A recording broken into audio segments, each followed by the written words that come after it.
Good morning, ladies and gentlemen, and welcome to the vidIQ live stream on this Tuesday morning for us. Could be the afternoon for you, the evening, wherever you are in the world. Welcome to what is going to be a bit of a special because, psst, come here, Jeremy and I've got some YouTube secrets, and he's laughing in the background and he's ruining his intro. Let's do this. vidIQ. vidIQ. vidIQ.com. Jeremy, stop talking over my intro. Hello, everybody. Welcome to the vidIQ live stream here. As always, on a Tuesday morning, if you are pumped, give me a hashtag pumped and whatever emojis that you want to associate with that. Jeremy, I'm going to bring you on screen. I know you're doing stuff in the background, but Jeremy cannot be seen yet, so I'll bring him in because he is so keen to get involved in this live stream as soon as we get going. Jeremy, welcome to another live stream, and have we got some really interesting, intriguing information to reveal to our audience today? Absolutely, glad to be here. Yeah, and we're going to say our hellos as always to the following people joining us here on the live stream as you all join here. Gaming Pro Brothers, Our Great Adventures Blogs, Brain Spanking You, I always love that username whenever he joins. Devon Nation, Skyflyer, Squatchy, I think is the name there. Not Emir Plays, Wild Wolves, Micken Network, Oops Two Side, all of them joining. Jeremy, who else have we got on the line here today? Man, you covered so many. I don't even know where you are. So Saunders, Minor Bro, Zesty Foods. There we are. 3 from Jeremy. Yeah, he's always up to date on the chat here. So I will carry on and say hello to people such as Mild Rizik, Grateful, Saunders Tech, Minor Bro, Zested Foods, Broken with a capital K, River Fox and lots of numbers after your username. Poop Nugget is in the house as well. Ninja Brother. Yeah, some wonderful usernames as always joining us here. And it's an absolute honour for you to join us here on the vidIQ live stream. If you are new to us, we are the YouTube tool and channel that aims to educate you on your YouTube journey. We have an amazing Chrome extension that will help you do just that. It is free to download and there is a link in the video description. And if you don't get your channel audited today by us personally, it will give you a automated 24/7 channel audit every single second of every single day. But before we move on to the channel audits that we always do every single week, we've already got lots in the pipeline for you, and there is a form in the video description. Make sure you fill it out to have your chance of being audited later. We want to talk about some very interesting, I guess, communication that came out of YouTube earlier, at the end of last week. YouTube are trying to increase what I would call their transparency and communication with the audience, and they're now starting to do Q&A sessions where people just like me and you and Jeremy can go on to the YouTube community support pages and ask YouTube a question which they will endeavour to answer as best as possible. Now, I'm just going to quickly share the screen here so that you can see what it is. I've left a link in the description so you can go and look at this yourself, and we're going to look at some of the highlights of this. It was a YouTube recommendations Ask Us Anything. YouTube team will be here on Friday, and so a lot of people are asking questions about how the recommendation engine works. And Jeremy, just before we go into this a little bit, do you need me to share my screen, or will you be able to follow on your own screen? Just let me know. I'm good. Okay, yeah, so we'll leave it on this screen now. Yeah, I think it's fantastic that YouTube are now trying to give us more information without us trying to guess as much. And this page is quite substantial. There's probably about 10 to 15 questions on here, but we just wanted to focus on a few which are really intriguing from a video creator's perspective. And I'm going to scroll down here because I've marked these out to really help us here. And Jeremy and I, when we were looking through this page, we're both really interested in certainly these 2 questions that came up here. And I'm just going to read them out here, and then we're going to talk about them and how they can help you with your video content. So, Jeremy, the first question here that we were really interested in was, I don't set certain words as tags if those words already appear in the title and description. Should I set them as tags even though those words appear in titles and descriptions? And YouTube's plain and simple answer to this was no, focus on thumbnails, titles and descriptions, and don't worry too much about tags. So is this the final nail in the coffin from YouTube to say that tags don't matter? Discuss. Yeah, I definitely, I was talking to this individual at VidCon this last summer, and had a similar conversation. I will say that the point of view in general for the YouTube employees I've been talking to lately is absolutely that tags do not matter at all. Now, I will say I don't necessarily, based on the data I've been seeing, personally agree 100% with this. And I think a lot of video creators would agree with you to a certain extent on that. But what I've seen from like my personal channel and some of the other channels I help with every now and then, what I've seen is it's still a thing, but it's definitely like the title, the watch duration, velocity, thumbnails, description, seem to be way more important for sure. And it's almost like an attribute, right? So let's say you have a video about how to get more views in 2019. If you put various long tail strategy, phrases on how to get more views in 2019, how to get more how to get more views, things like that, very long term in the tags, I've seen a slight increase, in potential traffic, but it's definitely not what it used to be. I think that it's not something I personally am, if I do a checklist of 40 things to upload a video, it's not that I'm not going to put tags in anymore, but I definitely agree that does not seem to be as important as it used to be. Yeah, so a couple of caveats from my point of view. I think, yes, tags are diminishing in importance. The ironic thing is, if you go to a Creator Academy video from YouTube themselves, or lots of YouTube videos, you will still find that they use tags. So they're telling you one thing, and yet they're still using them. So I think tags are still there. They exist. If tags don't matter, why doesn't YouTube just delete them completely? Well, that would probably cause a huge outcry in the YouTube community if that happened. But YouTube are telling us one thing, they still exist. So I think there is still some advantage to having them. And I would also say that by doing tag research, and you can do this very quickly now with vidIQ, it'll just automatically detect certain keywords from your titles and descriptions and make suggestions so you can just click on them and put them straight in. By doing the research and knowing what those tags are, that is effectively SEO research as well. So you understand what the keywords are for your content, and that can help plan future videos. So I still think there's a lot of use to the concept of researching for tags, but maybe not necessarily using them as much in your videos. And I'd still maintain that for a very small channel looking for any marginal gain from their content, if you optimize your metadata to its maximum potential, then you might just get a bit of a push versus a channel similar to your size. But YouTube are telling us now that tags don't matter much. On to the second one here, and I think, Jeremy, this is one that you're really interested in. Does editing a title, description, or thumbnail after upload affect how much the video is recommended? And YouTube's answer is, it depends on whether the updates make them better for the viewer, worse, or about the same. There is no disadvantage. I think that's a really crucial one there. Disadvantage in the system related to updating these. So if you think you have improvement, give it a try. So what all of us in the YouTube sort of help sphere have been saying for years and years and years is, if your video content is doing well, do not change it, because you may re-index your video and that might reset all its searchability and discoverability. YouTube is saying no. Jeremy, discuss. So I got to tell a little backstory very quickly. Here we go. So about 5 years ago, I changed a title on a video that was the #1 video in the world to how to bake a cake.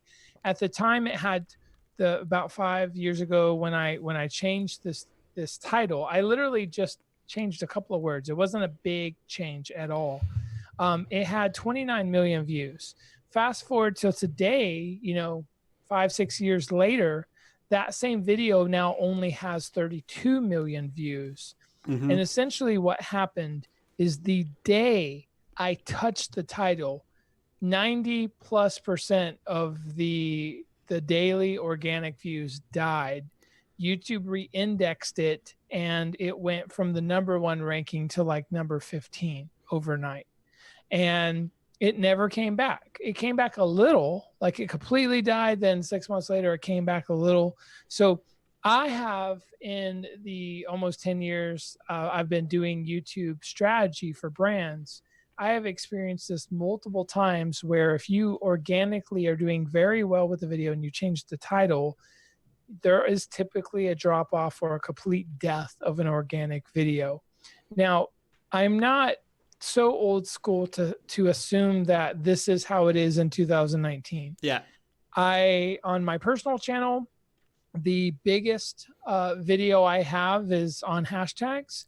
And you know what I did yesterday after I read this? I completely changed the title, 100%, the tags, description, everything on that video. And so far in the last 24 hours, it has actually not hurt my biggest organic video on YouTube. So it's going to be really interesting to see if this is true or not. I am a little gun shy in this just because in the past I've lost millions and millions of views by doing this. So it'll be really interesting. Yeah, and funny you should say, we did the same with how to start a gaming channel.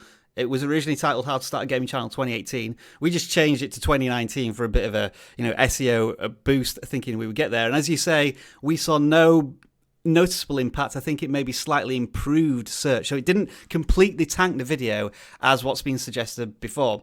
Now, I guess from the other point of view is, well, if a video is doing really well anyway, should you start tinkering with it? Because you may get it to improve, but at the same time, those slight changes may see a slight decline. So I still think you need to have caution with messing around with your best performing videos, unless you are 100% certain that the new tags and metadata are going to improve it. But yeah, another really fascinating thing there from YouTube saying that there's no immediate click of a snap of a finger or tapping of a button that resets your video. So if you want to try testing your titles and descriptions on your best performing videos, go for it and blame YouTube, not us. There was just one more that I wanted to look at, which I think I listed much way down the list. And this is a biggie, folks, so I'm going to try and read this out. But a lot of us are always trying to find out what is a magic formula or the secret number that YouTube has for when your videos perform really well. So, Jeremy, just for you, this is way down the list, and it starts with what specific number threshold, if you can find it. So I'm going to read it out here. And the question is, what specific number threshold and or percentages does YouTube value require for a video to be recommended more? In other words, if you get 50% audience retention, does that all of a sudden mean that YouTube loves it and it's going to push your video content to the hilt? In other words, is audience retention more important than watch time? So that's something that we've always been interested in. A 15-minute video with 5 minutes of watch time, 33% retention, versus a 4-minute video with 3 minutes of watch time, which is 75% retention. What should I be paying more attention to my analytics to duplicate for further success? So one of these really specific questions, and YouTube is typically going to give you a bit of a vague, wishy-washy answer here, but it's better than nothing. There is no magic number that the audience is looking for. And I think that's probably the important thing that YouTube is saying here, what the audience is looking for. We're always looking at the algorithm, but YouTube is always trying to push us to look at what the audience is looking for. And similarly, there are no magic numbers for minutes or percentages our system optimizes for. More is better, of course. As for the importance of absolute versus relative watch time, again, a wishy-washy answer here a little bit. It varies by surface, e.g. search, home, up next, and so on, and changes over time. So still not a good answer as of yet. Our advice would be to find a good balance. Well, everybody's trying to do that. Use your audience retention reports in your YouTube analytics and see if the viewers are abandoning it at certain points. Try to figure out what your video might have led to that. And if most viewers are watching the whole way through your video, you'll probably have room to experiment with a longer form content. Now, our own data studies have shown that 8 to 10 minute view durations seem to be a bit of a sweet spot, and 50% audience retention and above seems to be a bit of a sweet spot. So no real answers there from this question, Jeremy. So we're kind of into our general recommendations as they always have been. Silence there, I think, means that I'm supposed to say something else. Oh, no. Sorry. I think you broke up for a second. Oh, sorry there. Yeah, I mean, look, one thing I can say is a lot of us video gurus, YouTube gurus, are wrong. And the truth is, most people don't actually know a lot of these answers. So experimentation is probably going to be your best bet here.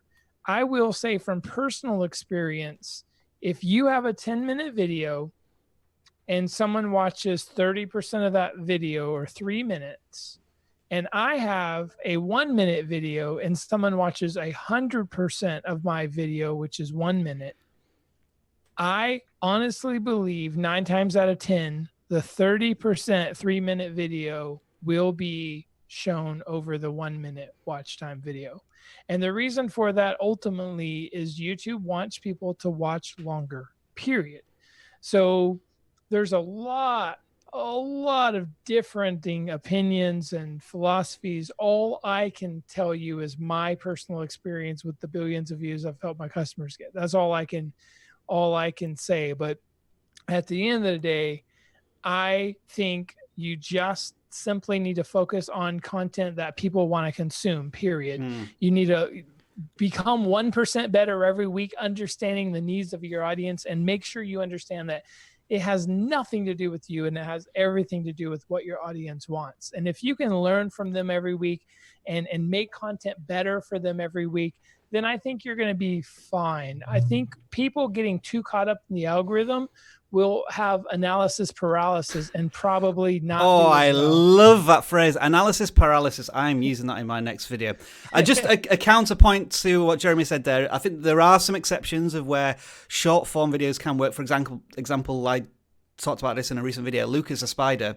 All of those videos are less than a minute, and I think it's through the session watch time. It's children watching one of those videos, and it's looping onto the next one, and they're getting millions of views. So I think in some circumstances it can work. But I think, yeah, generally speaking, the longer the video, and of course the more watch time, the a better chance YouTube has of pushing your content. But that's not always the case. It can change for different, like for example, vlogging. I think storytelling, you can make the videos as long as you want for the audience to stay engaged in your content.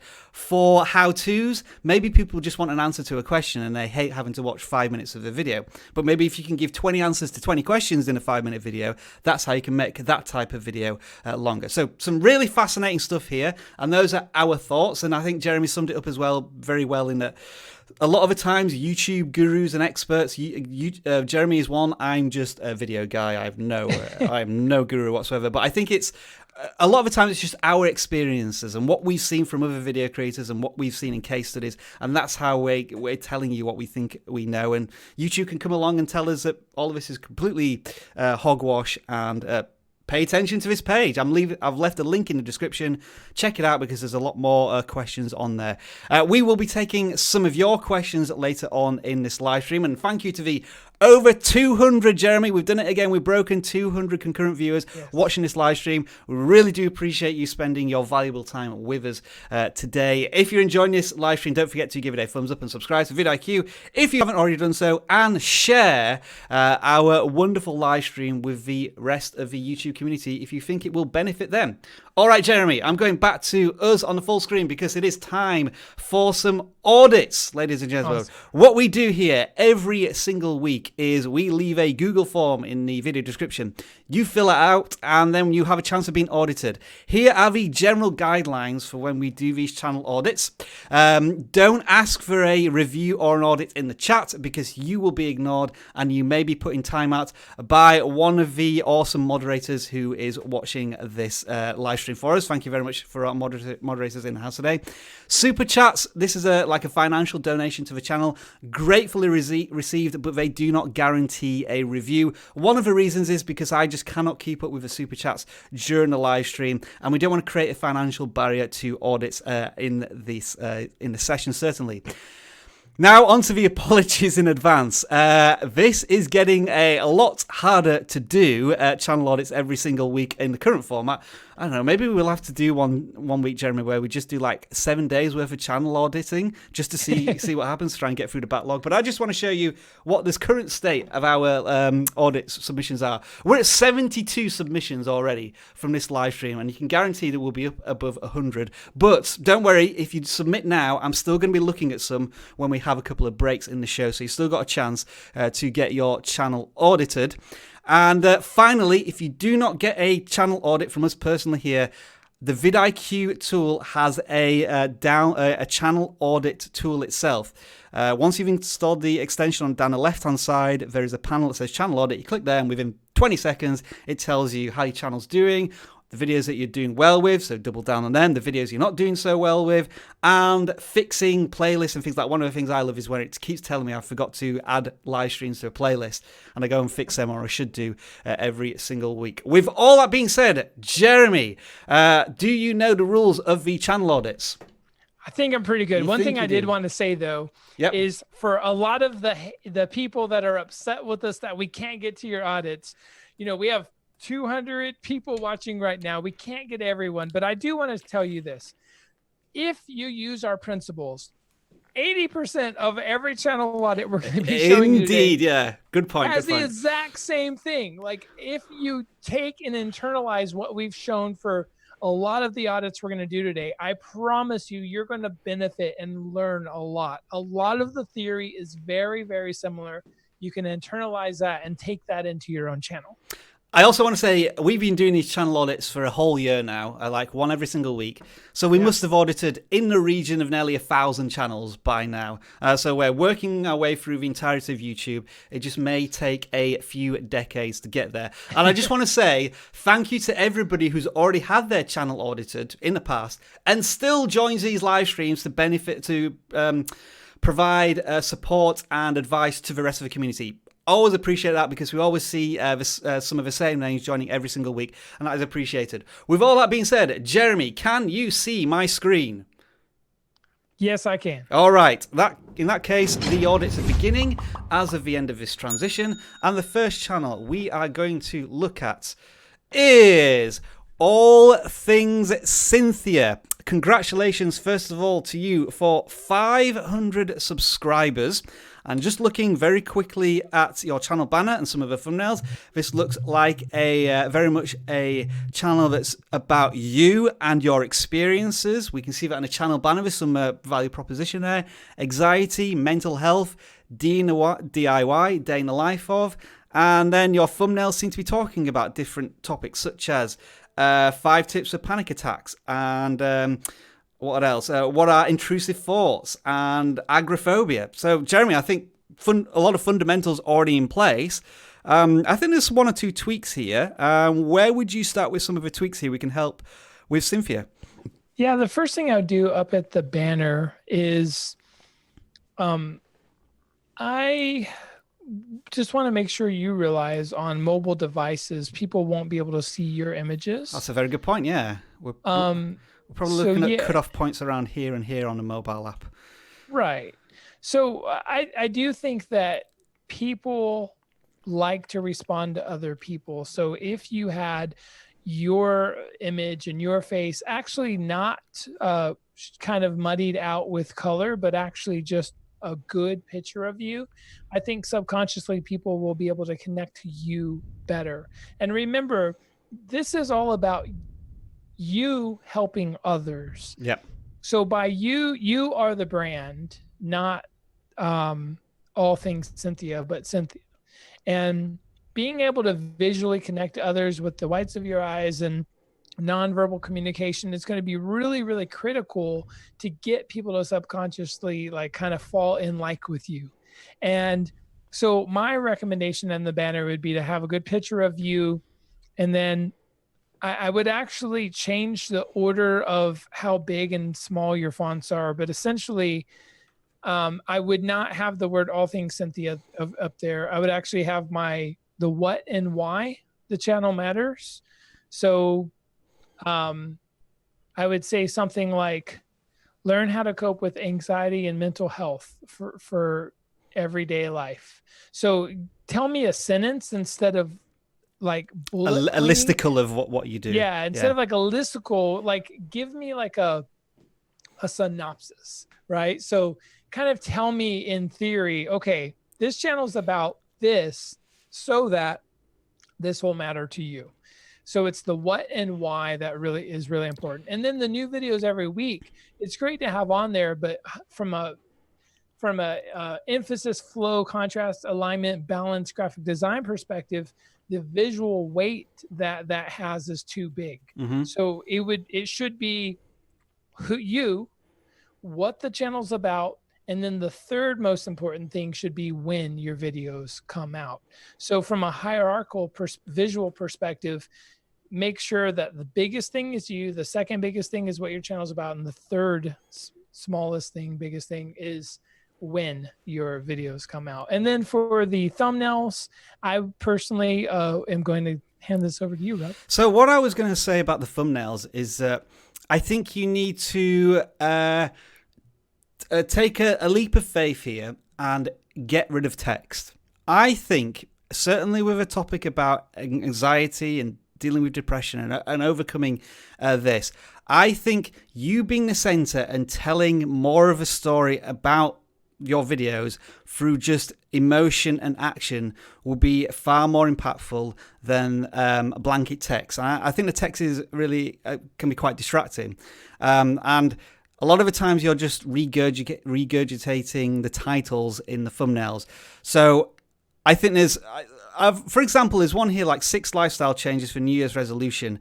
I think you could take out all of the text here, so we can see a bit more of a background, because you can see there's a Christmas tree in there, but it's slightly hidden, or an emoji, or like a muscle emoji to say that you're looking for strength in this new year. And I think that would be more powerful in your thumbnails. So would you agree with that, Jeremy? I think that seems absolutely to be perfect. Yeah. Perfect. I just want to say one more thing as well, Jeremy, as we were looking at the mobile device. So this is like one of these good generic pieces of advice. The exposure is terrible. So, there we go. You can see now how on the mobile app it cuts off your face, Cynthia. But I've realised that your channel logo is you, and it's almost like you've done this on purpose. If you neatly put your logo of you in the bottom left-hand corner, so there is something quite effective there. But at the same time, I think I agree with Jerry as well in that the text. How did you call this? It was like text emphasis was a little too strong on new videos every week, and I think you're absolutely right there. It could, for example, the value proposition might be tackling your demons every week, but I don't think that really fits your channel. But something along those lines which encompasses everything you do in a single line would be quite effective. So there you are, Cynthia. I wish you the best of luck with your content. It looks as if you got, from your 500 subscribers, a fairly healthy audience that's slowly growing. So good luck with that. And yeah, we're going to move on to the next channel now. And I do have my notification bell, which I'm sure you'll all be delighted to hear, because the next channel we are looking at is Northworthy Sagas and Stories. Now, this channel intrigues me, Jeremy, because it's one of those, we've never audited a channel like this before. It looks to be a channel about Vikings and Norse mythology and the costumes and sort of like the events that you can go to. We got to see a little bit of the video. Oh, right. Okay. Jeremy wants to see some white horse dynamic folktale action, so we'll certainly do that. There we go. Hello there. Emil Thorson here. The old trader, I'm just warrior, going to say the mustache runecaster, is and of legit. course He's got the look. He's got the look. Hashtag Viking, I think. So yeah, I mean, what do we think here in terms of how we? I think there's a fantastic niche here potentially for this channel. But I think in terms of the branding of a channel, we could do more to emphasize this. So how, Jeremy, might we do that? Yeah, I think that Northworthy Sagas and Stories, folktales, history, vlogs, blogs, and sagas. I think we could take all of these words into 3 to 7 words, 3 to 7 words into a sentence. So what if we said something like Viking tales and stories? You know, just something simple. Tells of Vikings history and stories, or something like that. You know, just obviously my first impression of this is bad. Like I'm trying to, but essentially if someone could remember what your channel is about quickly, this channel is about, Viking history and stories, then people could very quickly within 2 or 3 seconds understand what the channel is about. Also, I would actually have a Viking in the banner there. Yep. And maybe even a book, maybe a Viking on the book cover or something. But what you want to do is you want to make people very quickly in 2 or 3 seconds tops visually look at your banner and know exactly what your channel is about and why it matters to them.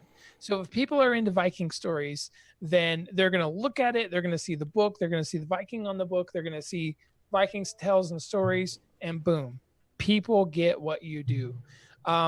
You have to tell people what you do when you're small. When you have a big brand, it doesn't matter, right? Mm-hmm. But to begin, it is definitely important. What I would do for the thumbnails is I might have like some type of book design and a visual representation of each story. So for example, the white horse, I would literally have a white horse and like a Viking, and I would have no text. And then, or if I did have text, it would just be like Viking stories, and it would be really bold fonts. And then the third thing I would say for this is I don't think that you're matching the intent of search with the passion of the stories that you're giving.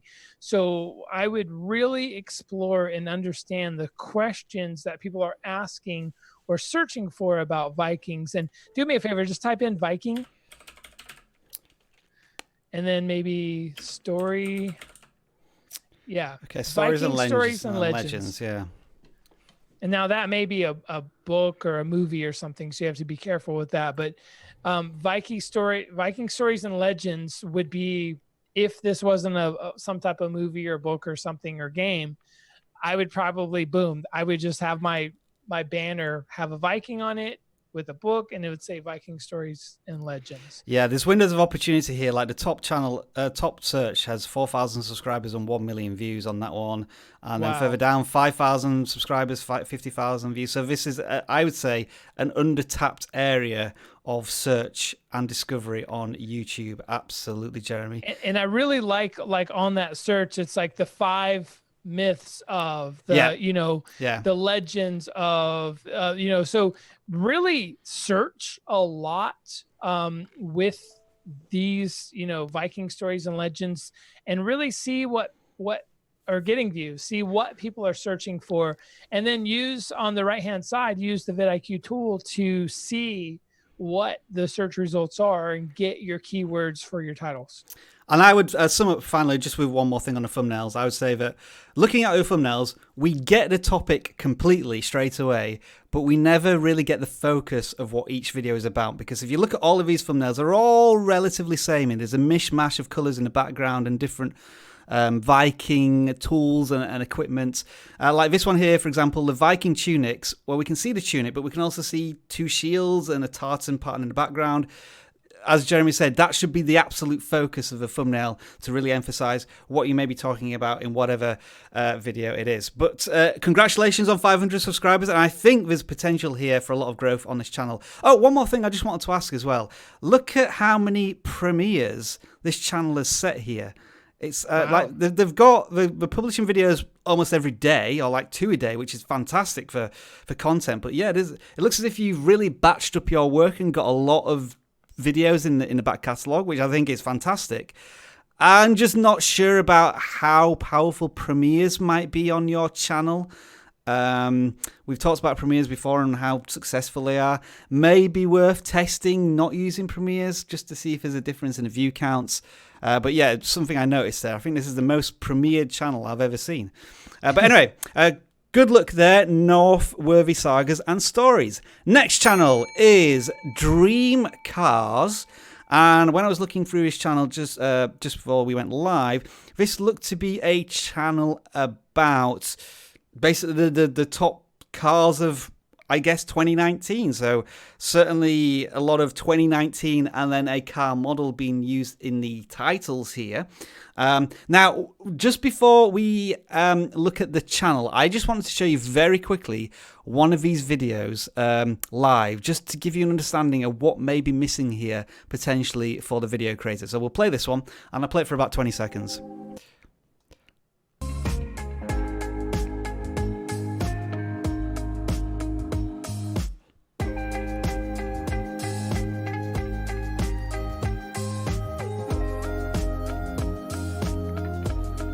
So this is a rare example, Jeremy, I think, where talking about the content is quite an important aspect here, because what does everybody think is missing from that 20 seconds that we saw there on the video? Give me an answer in the comments. Jeremy, what do you think was maybe missing or lacking from that short video clip?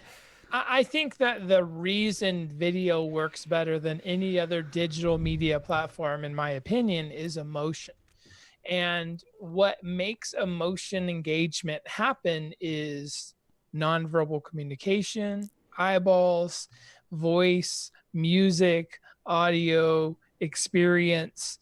And because this is just really a slideshow with no audio, no music. Yeah, and there was some music in there, but people are just saying in the comments now, voiceover, commentary.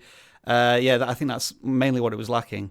It's kind of like just pictures of cars. Yeah, it's a musical slideshow. Is, I think, the best way you could describe it.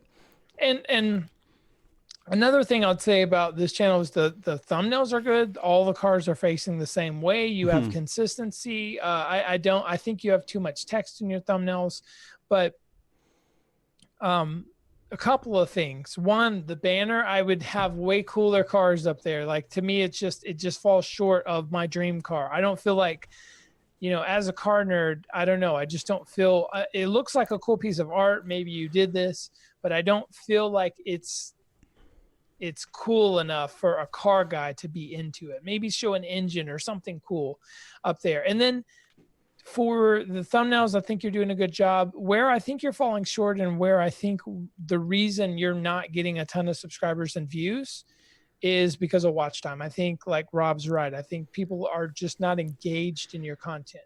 Beyond making content more awesome that people want to consume, not just watch pictures, I don't think with a channel this small, you're going to rank for 2019 Alfa Romeo.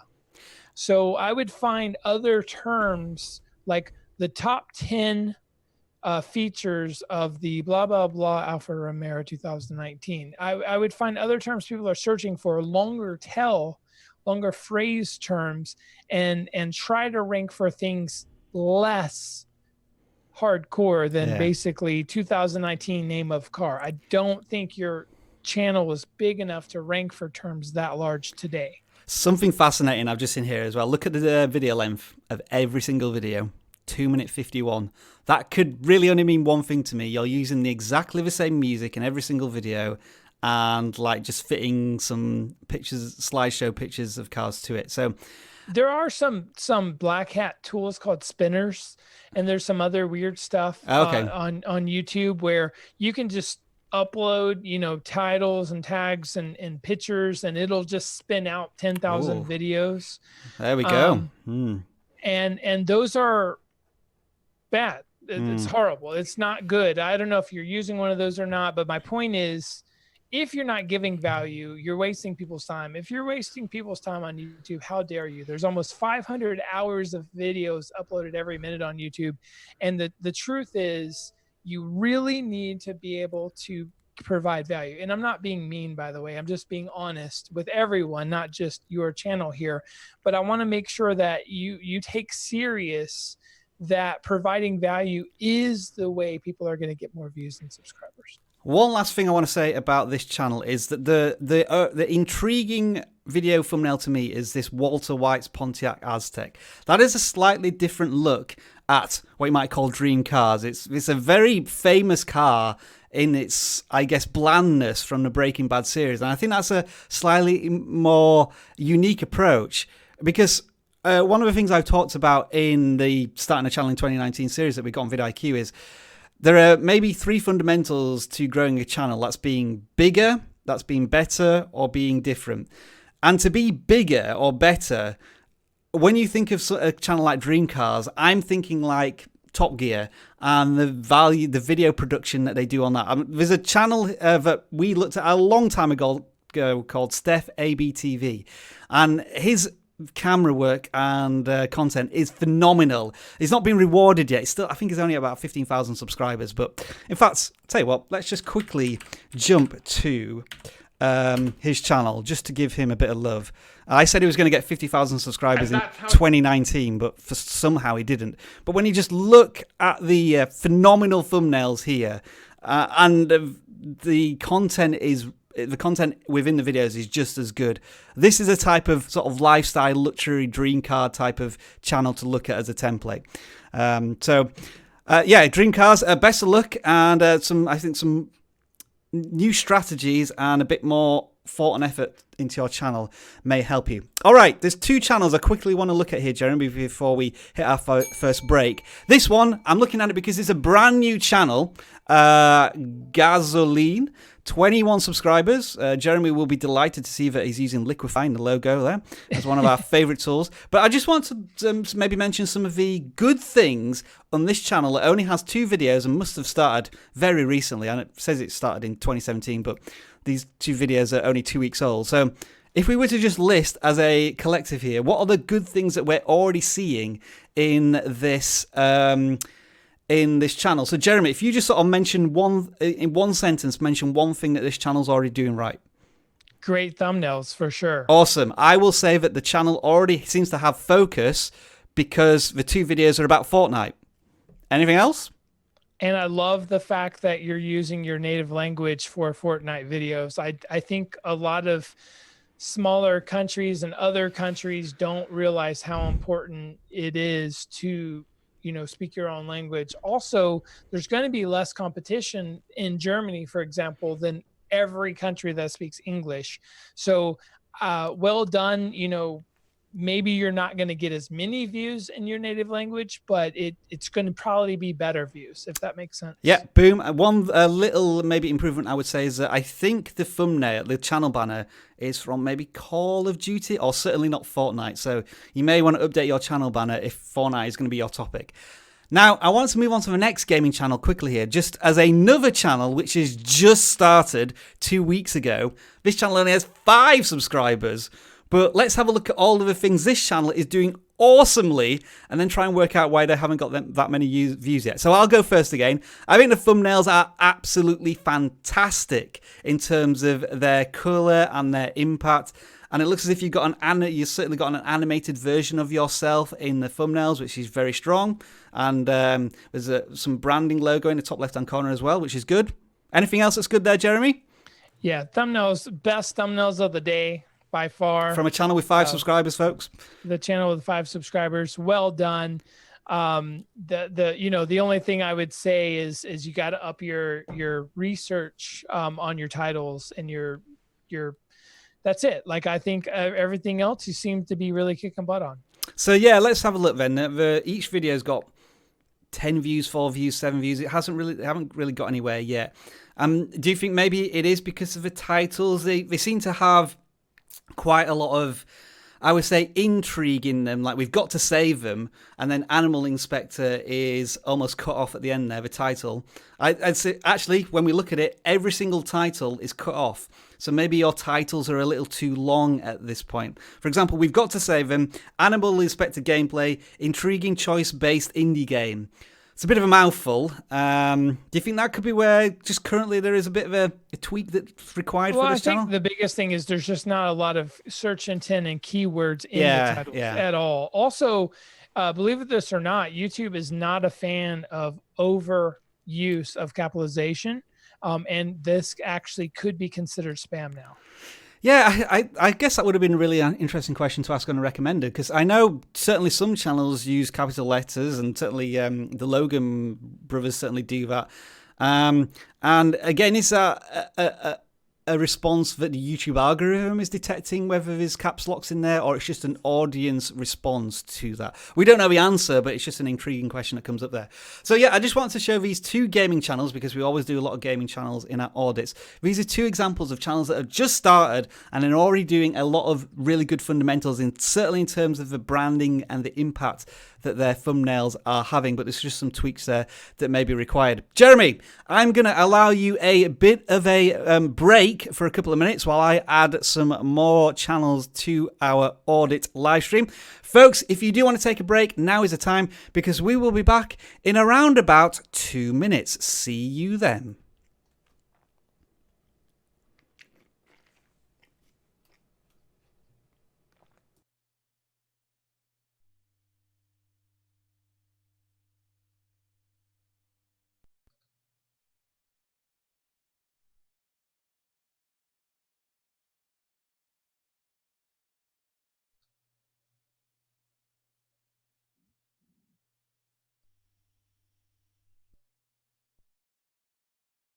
Welcome to Why Talk.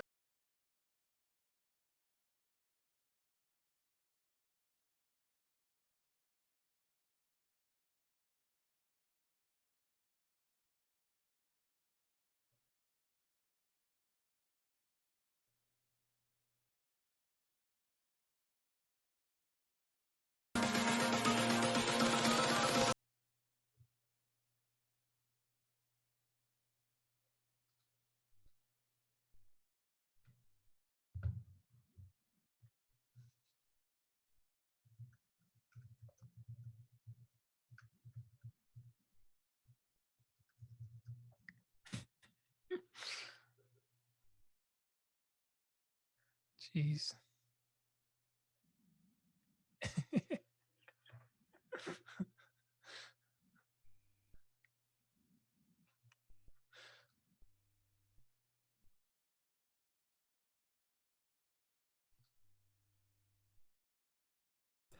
Folks, we'll be back in 60 seconds, and that was Jeremy sniggering at a really fascinating channel we'll be looking at very soon. Stay tuned.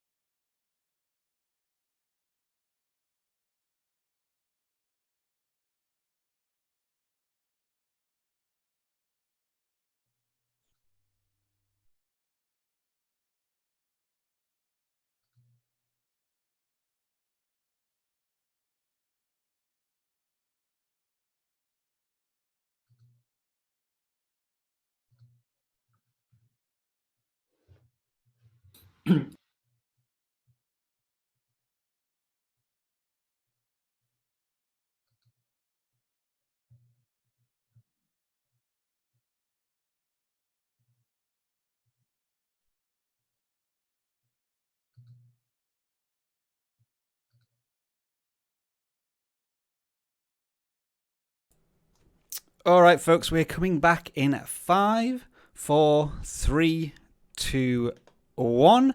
And we are back with Jeremy's static face. Sorry, I'm still sharing Jeremy's screen, so he can't see us here. But I think we've had a fantastic first half there. Lots of awesome stuff coming up. We've got some more channels that we're going to be auditing right now. Just to let you know the current state of play, we've had 100 submissions for channel audits today. So over 200 plus people are watching. More than half of you want channel audits. We'll try and get through as many as we can in the next about 40 minutes.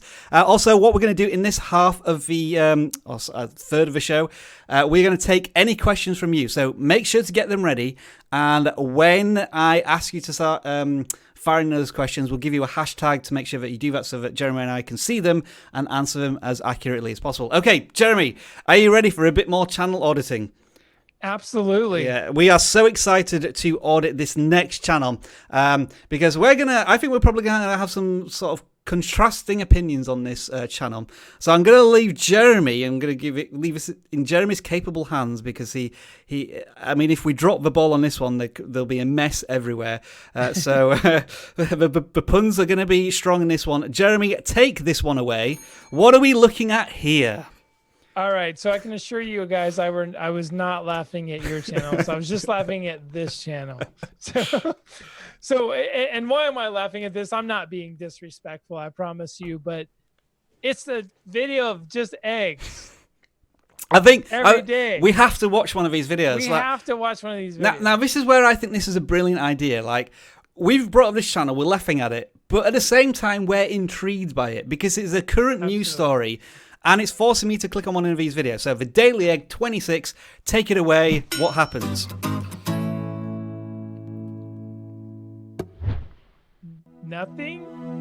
Some music, picture of an egg.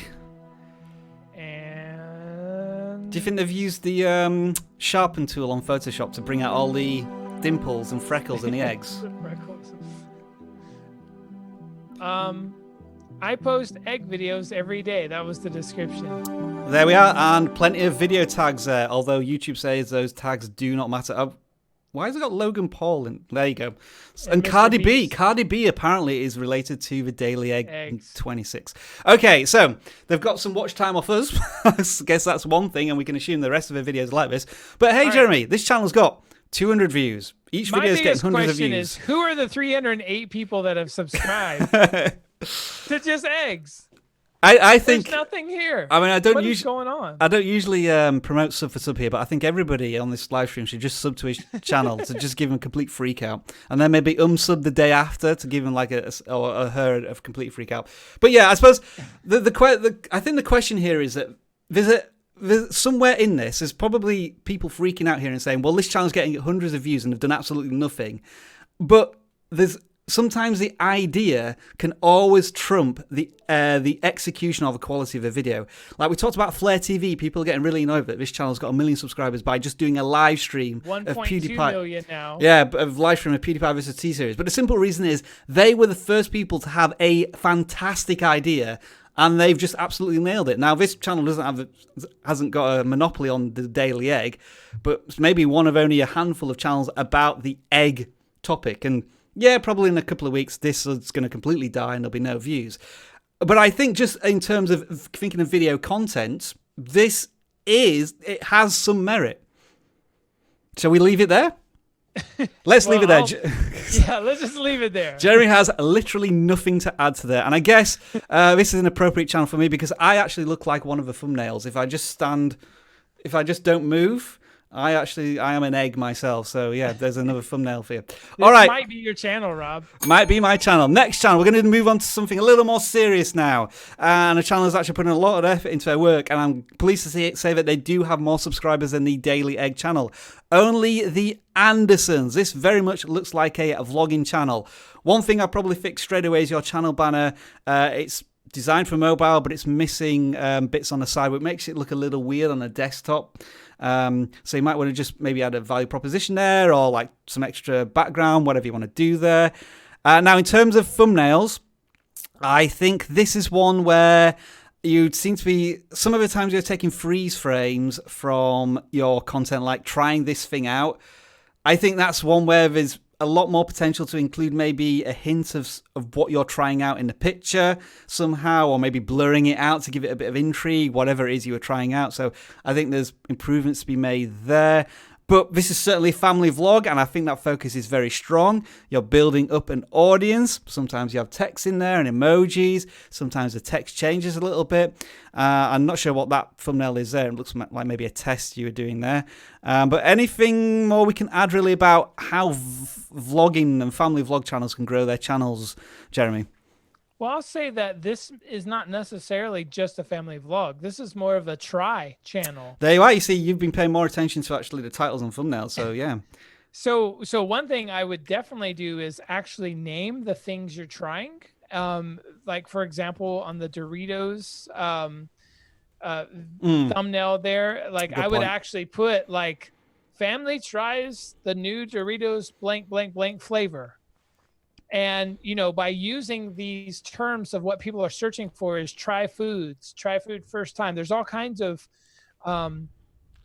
try with me. And there's all kinds of terms people are searching for in this new genre of content that where people are trying food for the first time. Yeah.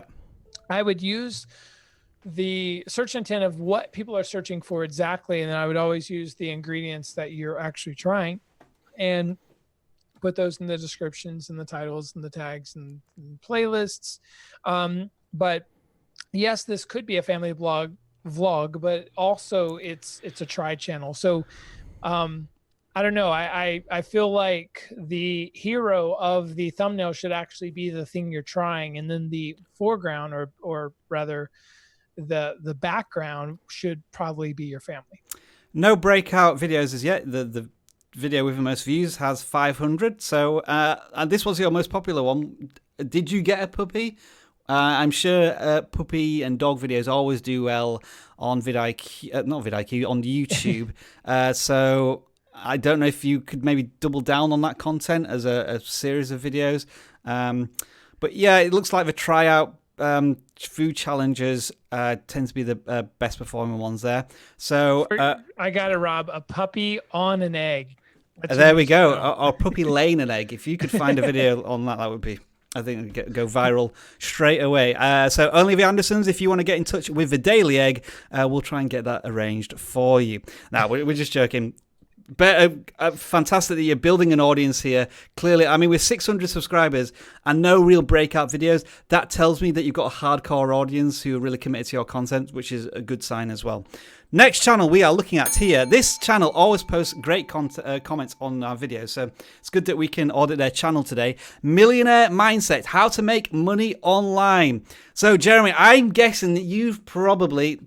If I'm wrong about this, I do apologize. I guess you've probably consulted and advised certain people into business who want to share their content on YouTube. I know Pat Flynn is a big one of those who's done that successfully.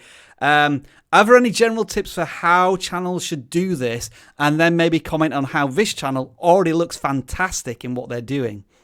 Yeah, I have actually consulted with a lot of companies or individuals that rank #1 for like how to make money online, how to make your first $1,000 online, how to make your first $100 on Amazon, affiliates, very specific things. So the things I see that you're doing very well is you already are understanding what people are searching for, how to make $100 a day. Oh, that is such a big one, isn't it?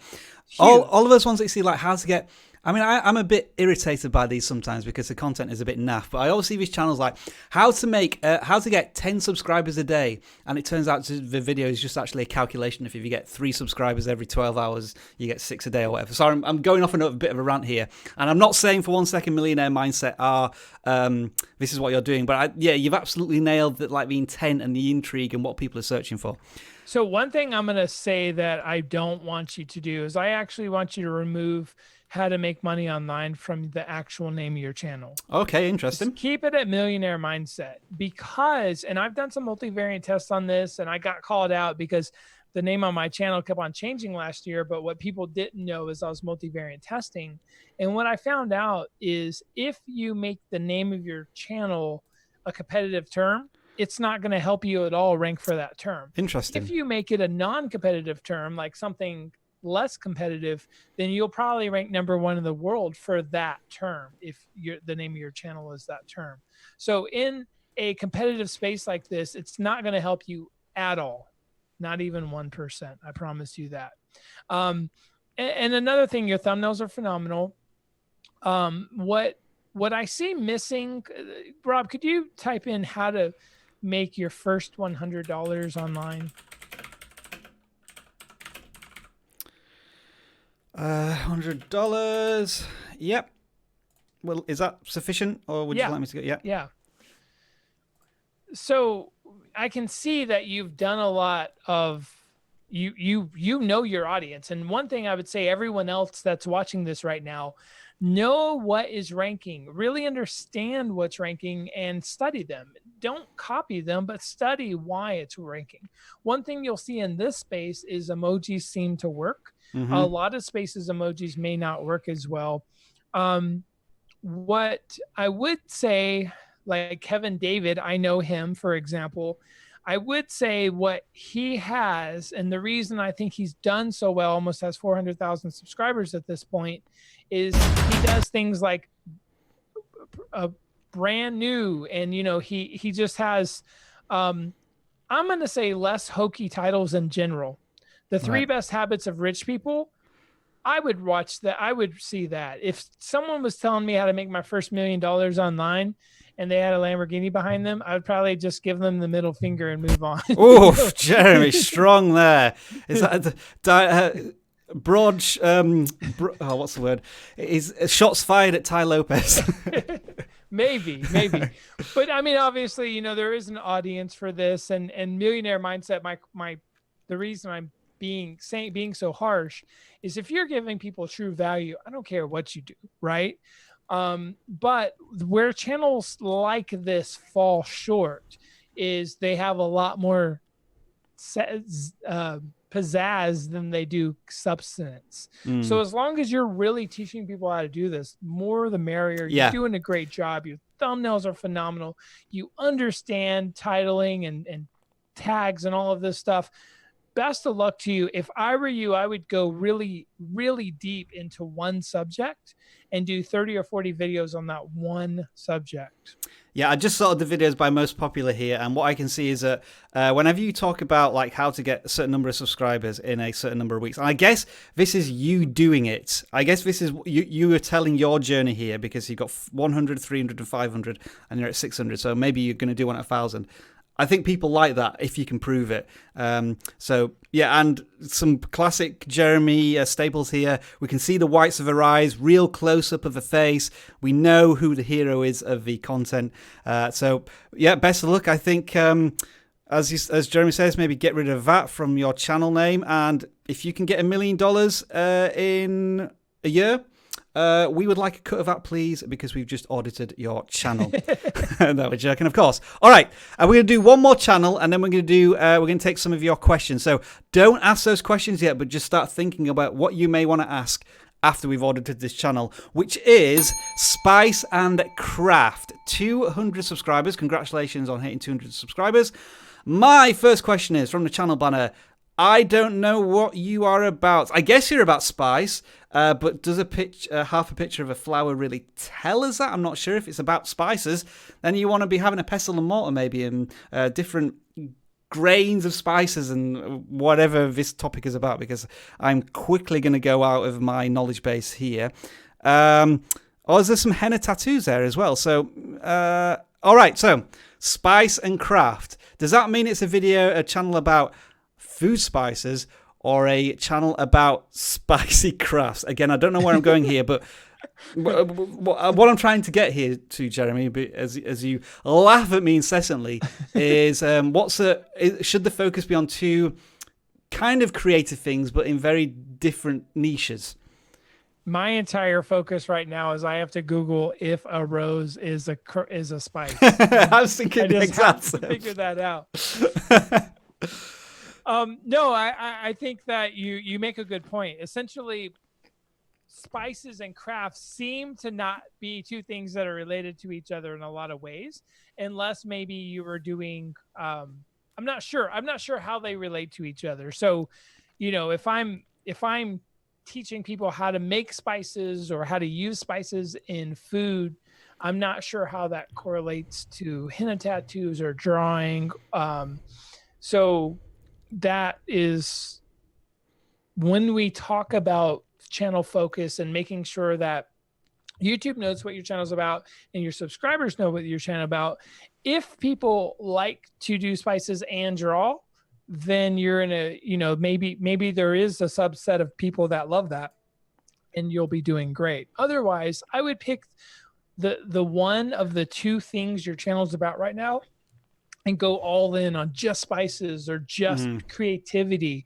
Yeah. And the reason for that is you can't really be two things on YouTube because there's so much competition that people are going to go to a spice channel or a drawing channel. They're not going to go to one for both typically. And it's really going to confuse the YouTube AI and your subscribers if you continue down this route. So just looking at the most popular videos on the channel, there's one about how to make a meal maker gravy, one about, I guess that's a henna tattoo, and then fast tips to receive or a Tampa seal packet, whatever that is. So I get, yeah, what is your audience expecting from your content would be the big question. And I think also if we're talking about spice and crafts, immediately what comes to my mind is color and detail. And maybe in some of these thumbnails, we don't always see it. There's a hodgepodge or mix mash of colors. And I think there needs to be a bit more focus on these. Like these ones, I think, are good, simple examples. And then maybe with a henna tattoo, that hand should be really zoomed in. Maybe you need to cut it out of the background and then blur the background so that that is the big focus there. So I think Spice and Craft, maybe you're going to have to change your channel to Spice or Craft. All right, folks, that is part 2 of our channel audit. So what I'm going to do now is I'm going to stop sharing my screen so that Jeremy can now be seen again. And what we're going to do here, folks, is answer some of your questions. I didn't have a time to look in the comments from the channel this week, so we're going to throw it over to you for the next 10 to 15 minutes. All you've got to do is put in front of your comment #question. In capital letters. Jeremy usually doesn't want you to use capital letters, but in this case, please do it so that we can see clearly that you're asking a question. #question, then write down your question. And Jeremy, what I'm going to try and force us to do here, because what we tend to do is we take one question, we go into real detail in it, and I want to try and answer as many questions as possible with as succinct to helpful information as we can this week. So I'm going to start. I will ask you a question, and then you can ask me a question. We're trying to see if this works. Let's do it. So the first question here, Jeremy, to you, Brand Spanking You asks, what is the state of vidIQ within Studio Beta? Yeah, we're pretty much fully there. So go check it out. Go edit a video on the Studio Beta, and you will be able to do it now. We're adding more features all the time, but we're there. We're ready to go.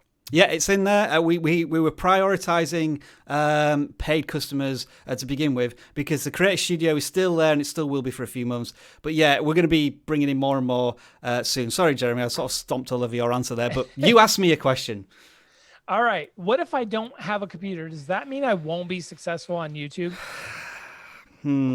That's a difficult one to answer because I never tried to run a YouTube channel without a computer. I think it's going to mean that you have some certain struggles, but what you can do is try and turn this to your advantage and make your channel specifically about being a mobile YouTuber. I mean, that could be the title of your channel. Dean Nimin, for example, is a video guru in the mobile YouTube area, and he's building his channel on how to run your channel through a mobile experience. So I think that's the best answer. Turn the disadvantage into an advantage within your channel. I love that answer. And we're eventually putting out our mobile app on vidIQ. Indeed we are, yeah, which will certainly help you. That is coming soon. Question from Spy Clip Inc. Is it better to put subtitles within the video using the video editor or post-upload to YouTube? The subs in the video are animated so the quality feels higher. So I think it's like when you have subtitles in Facebook and Twitter, they're like baked in. So yeah. On YouTube, I would not do this. Yeah, I agree. The biggest reason is about 60 to 70, maybe even 80% in times of your audience is not going to be in your language. So if you're able to do closed captions and transcripts in other languages, then you'll get more audience, and having that baked in will actually be a negative if you're a global brand. Having it baked in on Facebook and Twitter is because usually people see the beginning of a video with no audio. So that's why it's done. Whereas on YouTube, you're on YouTube because you want to watch and listen to a video. All right, Jeremy, fire away. All right. How do you get more views and how do you keep those views consistent? It's one of these big, holistic questions here. Okay, so I will have to say, to get more views, in principle, you need to be bigger, better, or different, which is how I've talked about in our Start Channel in 2019 series. And then when you find what you're bigger, better, or different at, you don't ignore that topic because you think you're going to irritate your existing subscriber base. You do it again to appeal to the rest of the YouTube audience, because if subscribers are one thing, they are fickle. And if you look at your analytics, you will see that often you get more views from non-subscribers than subscribers. So that may be mistreating the subscribers and maybe people who are subscribed to vidIQ, but you always have to be thinking about how you can appeal to the much wider audience and then serve your community with live streams like this one. I dug myself out of that hole. Subscribers, we all love you. All right, Technology Move. I asked a very simple question here to you, Jeremy. Subscriber count, visible or not? always visible.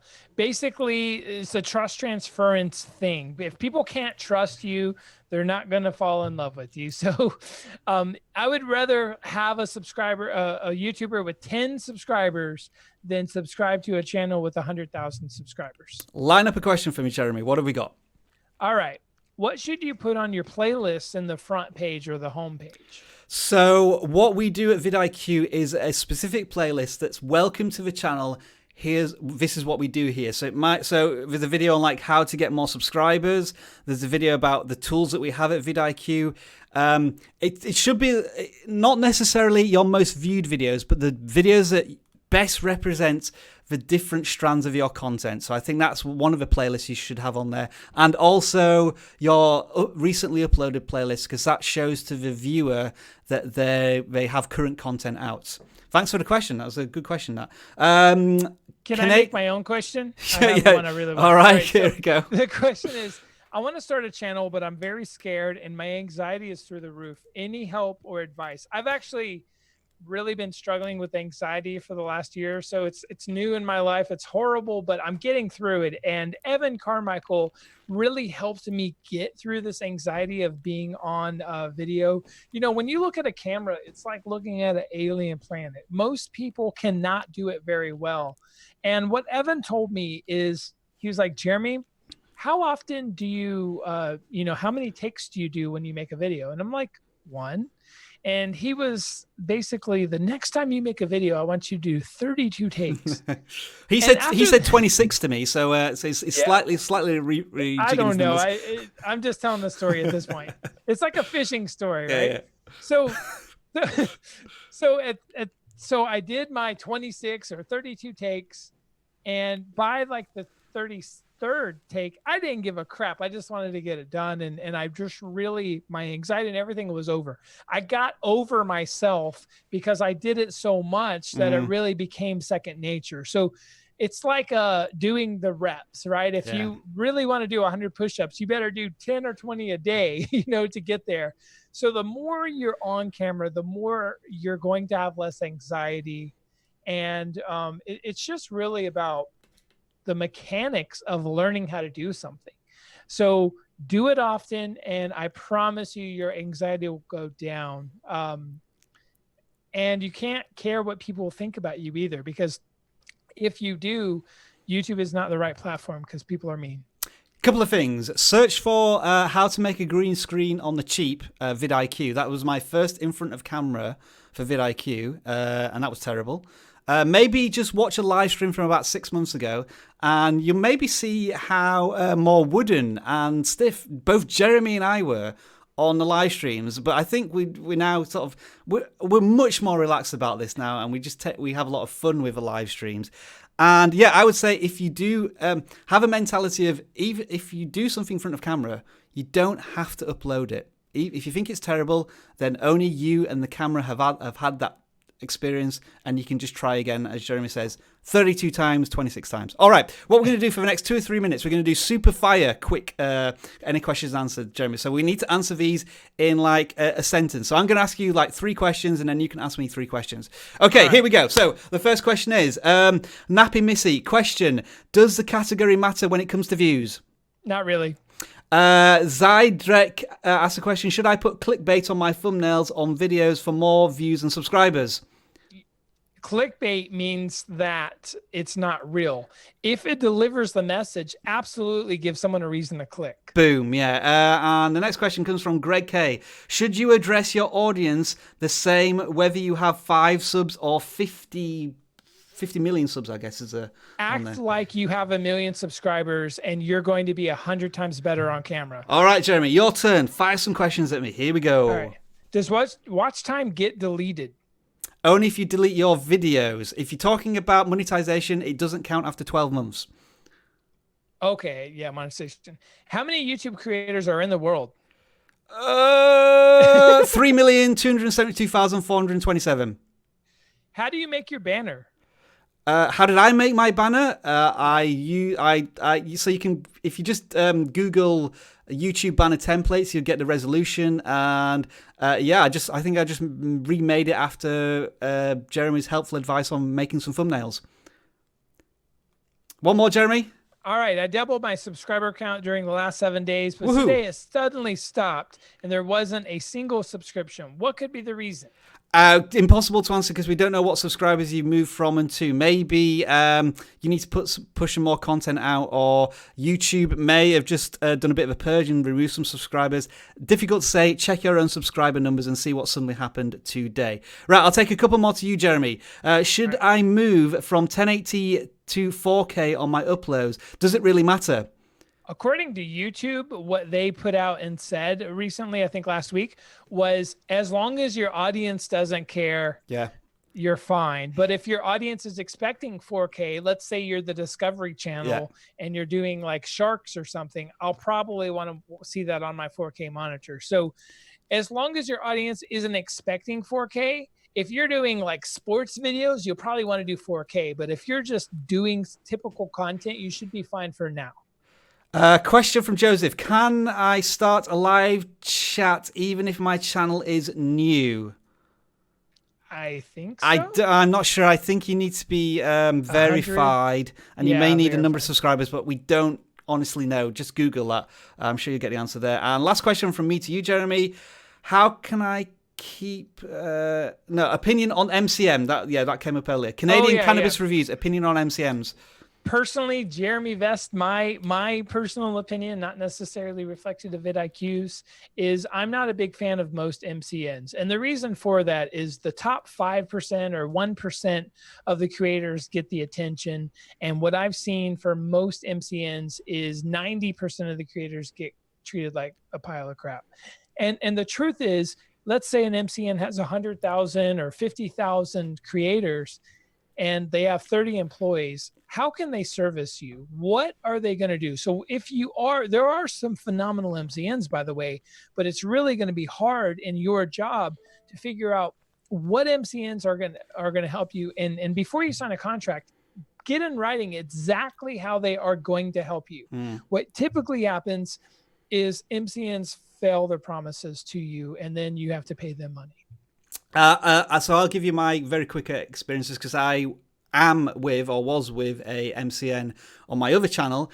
I would say never accept the first offer. And when they start contacting you, which they will do, so I would say never apply to an MCM because you get the worst deal. Wait for them to come to you, then you can negotiate a bit. And challenge them because they will send you a copy and pasted email. You want to say, how is this going to help me? Why do you think my channel is a fit for yours? Because that means I've got to do a bit of research. And if they don't give you any answers on that, then yeah, it's absolutely a waste of time. But I think benefits of MCMs are that they can give you perks like... free, like some offer vidIQ as part of the service, and some will give you royalty-free music as free. So there are some perks. So just to give you a bit of a counter opinion there. But Jeremy, thank you very much. I think that was an awesome question to finish our quick answers on. What I'm going to do now, we're going to take a very quick break because I know Jeremy has a hard cut off. So I'm going to just load up some more videos, channels, and we're going to do some quick fire audits for the next 10 minutes. But I just need a minute to load them up. So we'll be back very soon. Hold on to your hats, folks. This next 10 minutes is going to be wild. Back in a second.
Whew, I hope you didn't hear anything I was saying then, because I was cursing madly at trying to get all of these tabs loaded up. Right, we're going to jump straight back into it, Jeremy. Quick fire round. I just want to bring up my... here we go. What is it? Quick fire audits. No, that's broken. Okay. Sorry, I want to get this graphic working. Before we go into it, there we go. Quick fire audits. And Jeremy, I need to share my screen as well with you. Sorry. Trying to do all these things as quickly as possible to bring Jeremy back in screen, pressing all the buttons. Okay, here we go. Queries of the Interweb. 33,000 subscribers. Congratulations to you on your channel. This looks to be a channel about answering anything on the internet. So I don't know if you're taking questions from the audience, but views seem to be a little low for the size of your channel, which may be because you're jumping between different topics. I think the thumbnails are pretty strong, lots of emotion in there. So how can the channel maybe be a little more focused, Jeremy, on what I guess is on what is quite a broad topic? I know where you're heading here. Maybe it's like we need to do little series on your most popular answers. Like one here, 600,000 views. Yeah, the top line here, hundreds of thousands of views. This is probably where all your traffic's been driven from, I would say. Yeah, I'm guessing, if I really had to like guess here, the top 10 videos are probably driving 70-80% of your views. How to give yourself a fever overnight. Obviously trying to get out of school there. That's pretty brilliant. How to throw up, how to skip school, how to make your eyes red. You're basically... How to inflict pain, I think, is many of the topics here. How to get weed out of your system. You're basically teaching kids how to get out of school and get out of trouble. I don't know if we can help them. No, I'm just kidding. So I'm guessing, like, normally if you use our channel audit tool, you'll see the videos that are driving the most views, and we're going to recommend based on what your goals are, whether that's subscriber gain or watch time. We're going to recommend to double down on those views, videos that have gave you the most views. So my suggestion would be to make more videos like the videos that you've done the best on, do different flavors of those videos, the 2019 versions, and you'll probably do better, because YouTube already thinks you're the authority, for example, on how to get out of going to school and things like that. Imagine being the authority on how to skip school. Next channel, Master Goalie. Just 66 subscribers, but a new channel. They're only a month old. I love the view counts here. All of them over 100, which I think is fantastic. This looks like almost like an athlete's vlog teaching. And what the thing I like about this channel is yes, it's about football or soccer, depending on which side of the Atlantic Ocean you are, but it's about a very specific area of football. In other words, teaching goalkeeping. So I think this is a very niche area, and it seems to be wrapped up in, I think there's some storytelling going on in these videos. So I think good niche, more content. Anything else to add there, Jeremy, would you say? Yeah, keep on going. You're doing well. Yeah. And, it looks like you have good good titles, so keep it going. Awesome. Brilliant channel banner there, by the way. I love that channel banner. It might be the best of the ones we've seen today. Best All right. of the day. Why Talk subscribers 7. My first question is, what are you about? You've got 2 videos, so okay, we don't have a lot of detail to go on here. How to crush my job interviews. Does that mean you're a channel about employment, getting work, wealth? Does your subscription tell us anything? So it's about the Generation Y millennials. So channel banner is probably your next priority, just to tell a better story on what you're about. And then we're seeing a bit of evolution in the thumbnails already here, Jeremy. The first one didn't have any text in it. Now it's got some text in it. Where could this channel look to next to just improve their channel a little bit? The next thing is you're really going to want to make a series of 10 or 20 videos to get yourself kicked off. And I would really understand the search intent of how people are asked, what questions people are asking about job interview tips, job interviews, how to do well on a job interview. If you start typing these things in the YouTube search box, and then you see on the right-hand side the vidIQ recommendations and suggestions, I think you'll really get an understanding of what I call the keyword universe around these questions being asked. Answer the questions that people are asking every day, Generation Y, about why or how to, job interview tips, things like that. And do a series of those 20, 30, 40 videos. And I think do at least one video a week, and I think you'll really get the hang of everything. But the biggest thing for you right now is to make a video every week. No excuses, get it done. Geek Devotions, 400 subscribers for this channel. Wow, including social media, podcasts, and a subscribe button. You have a podcast. That's something that we definitely want to do in 2019. My question would be, what's this channel about? It's a show from a couple of devoted geeks devoted to letting you know that you are loved. All right. So it's about games, but it's also about Battle of the Seasonings. I'm still not entirely sure what maybe the specific focus of the channel is here. Any thoughts, Jeremy? Yeah, I mean, you got too much text going on in your banner and your thumbnails. It's a little busy, isn't it? That I can see.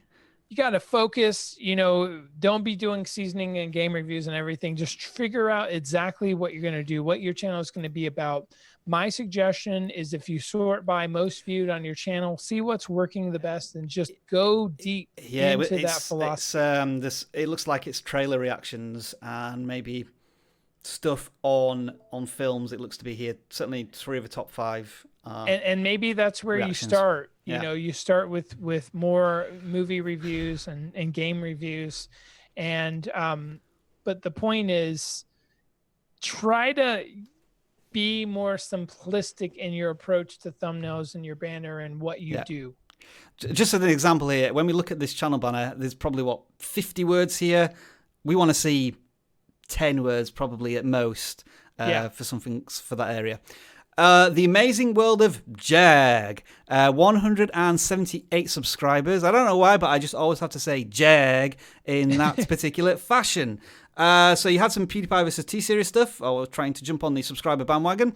Everybody's tried that. We're not going to hold that against you. But you haven't posted any videos for a few weeks. New Year's ziplining, Cats Attack for Christmas. This is not a video. Focus. What is the channel about? Jeremy, I always forget this phrase that you use. It's about like memes or like topical stuff or not fame hacking, but like trend hacking. It seems to be that sort of channel. Yeah. And I always use TikTok as an example. Yeah. And, maybe even Instagram. But basically, yeah, I mean, if it's a topical, trending thing, you probably want to make your thumbnails and your banners and your titles actually even more I guess zany. Yeah. All right then, next channel is the Gas Guzzler, 50 subscribers for you. This looks to be a channel about I think a particular driving game, or are those real images? I can't quite tell. I think it's from a game. Our first suggestion here, right, would be straight away is the thumbnails. The majority of them are freeze frames from the game, and they don't really do your content justice. Which game is it? Is it GT Sport? It looks to be one type of driving game. If it is, certainly include that one in the keywords of the titles a lot more, I think. Yeah, I can see what the channel's about to a certain extent, but I'm not getting the impact certainly from the thumbnails. Is that where we'd probably agree there, Jeremy? Absolutely. Yeah. All right, Jeremy, I'm going to let you take the lead on this one.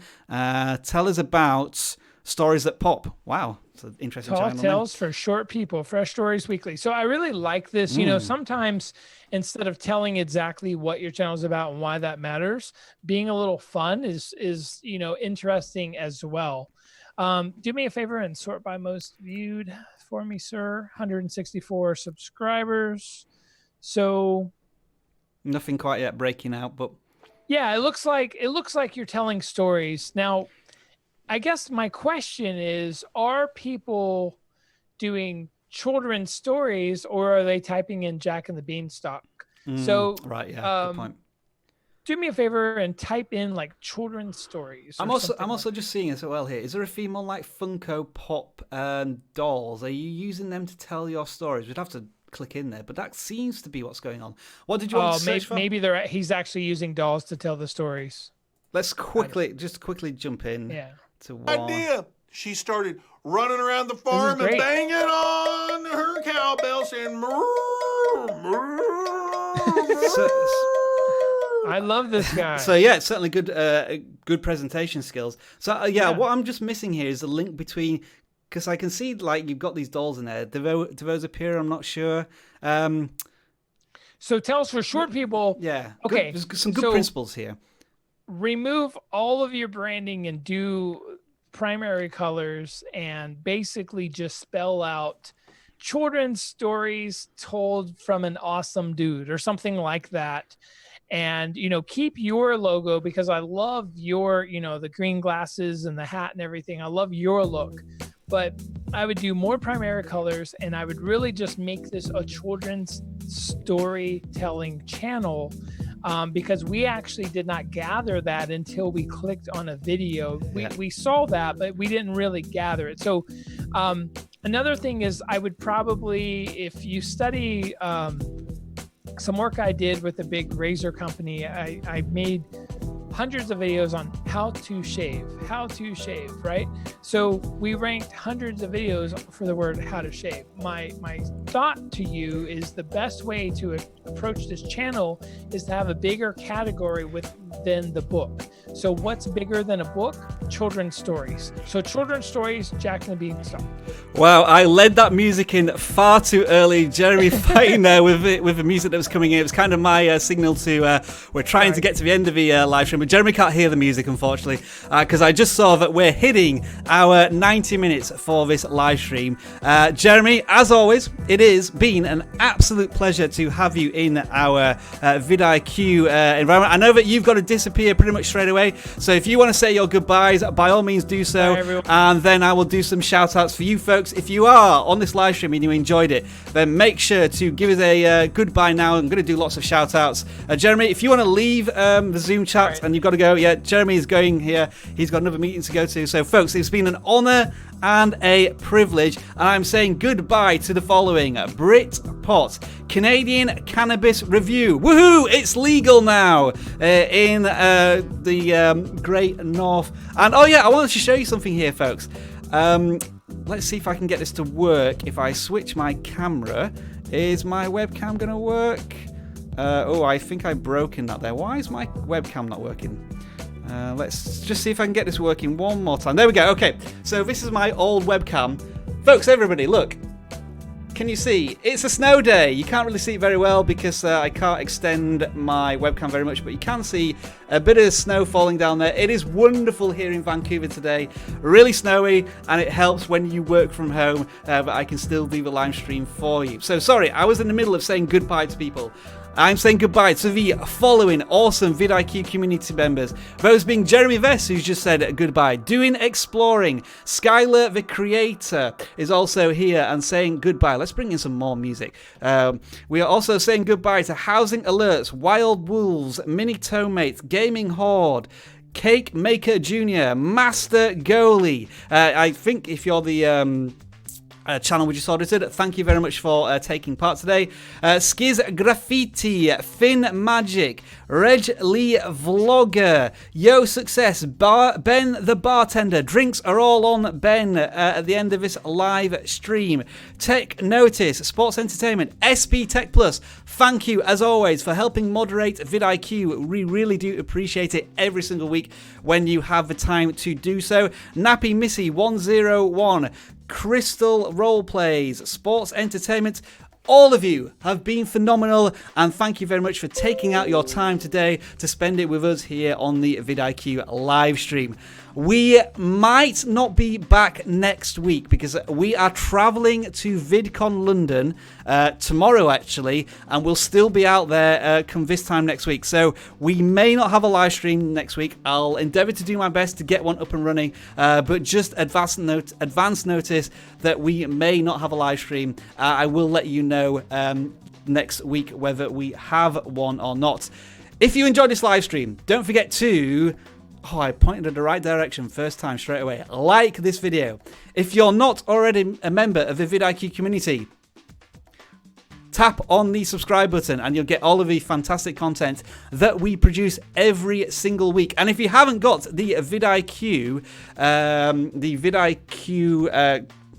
I've lost my words here, the vidIQ Chrome extension, here's what it is. You can see now that Jeremy's left, so over on my right hand side, it just doesn't exist anymore. But what I want to show you here, down on the left hand side, if you click on channel audit, this will give you an immediate channel audit telling you pretty much everything you need to know about your channel if my internet is working, which it is. It's telling us that our channel is doing really well over the last month. These are all the videos that are performing really well for our channel. I'm delighted to see that our How to Start a YouTube channel in 2019 and grow from zero is getting the most subscribers for our content, which is brilliant to see. But look at all this information that you can get from vidIQ. Some of it is free, so download the Chrome extension if you haven't already. And yes, I will be delighted if you can join us on the vidIQ channel. As always, ladies and gentlemen, boys and girls, children of all ages, enjoy the rest of your video making day. Bye for now.